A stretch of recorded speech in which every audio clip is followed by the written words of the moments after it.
Hi hello ನಮಸ್ಕಾರ. Baby album ಚಾನಲ್ಗೆ ಸ್ವಾಗತ. ಇವತ್ತು ನಾವು ಸಾಗರ ಹತ್ರ ಇರೋ ಕೆಳದಿ ರಾಮೇಶ್ವರ ಟೆಂಪಲ್ಗೆ ಬಂದಿದ್ದೀವಿ.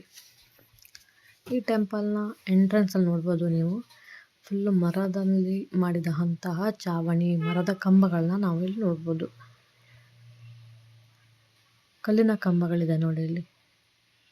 ಹಾಗೆ ಒಳಗಡೆ ಹೋದ ತಕ್ಷಣ ಕಲ್ಲಿನ ಹಾಸಿನ ಮಧ್ಯದಲ್ಲಿ 3 ದೇವಾಲಯಗಳನ್ನು ನೋಡ್ಬೋದು. ಒಂದು ಪಾರ್ವತಿ ದೇವಸ್ಥಾನ, ವೀರಭದ್ರ ದೇವಸ್ಥಾನ ಮತ್ತು ರಾಮೇಶ್ವರ ದೇವಸ್ಥಾನ.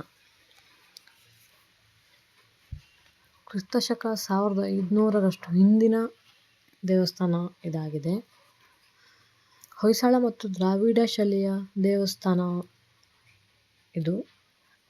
ಇದು ಪಾರ್ವತಿ ದೇವಸ್ಥಾನ. ಇಲ್ಲಿ ಈ ಮರದ ಕೆತ್ತನೆಗಳನ್ನೆಲ್ಲ ನೋಡಿ. ಇದು ರಕ್ತ ಚಂದನದಿಂದ ಮಾಡಿದಂತಹ ಶಿಲ್ಪ. ಇದು ಎಷ್ಟು ಚೆನ್ನಾಗಿ ಕೆತ್ತನೆಯನ್ನು ಮಾಡಿದ್ದಾರೆ ಅಂತಂದರೆ ಅಷ್ಟು ಸೊಗಸಾಗಿದೆ.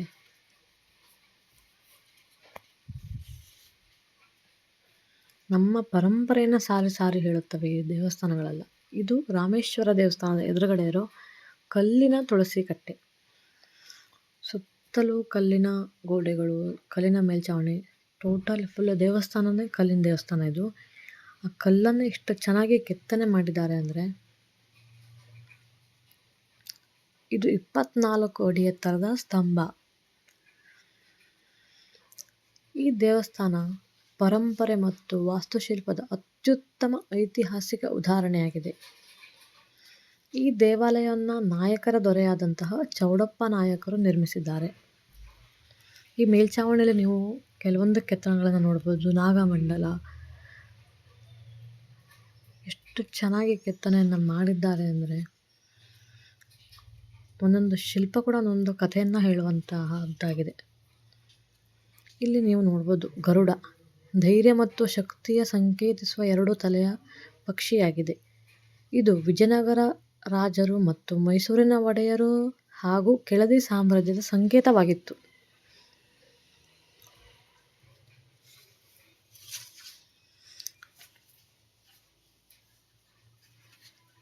ಇಲ್ಲಿ ಸ್ವಲ್ಪ ಭಿನ್ನವಾಗಿದೆ ನೋಡಿ. ಇದು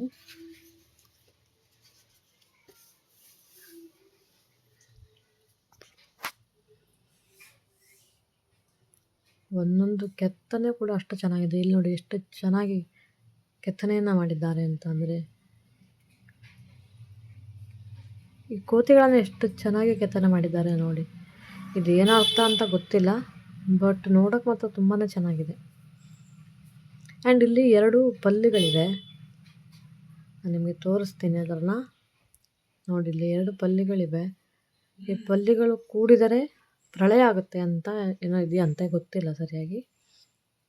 ಇದು 1 ತಲೆ ಮತ್ತು 3 ದೇಹ ಉಳ್ಳಂತಹ ಮತ್ಸ್ಯ ಅಂದರೆ ಮೀನು.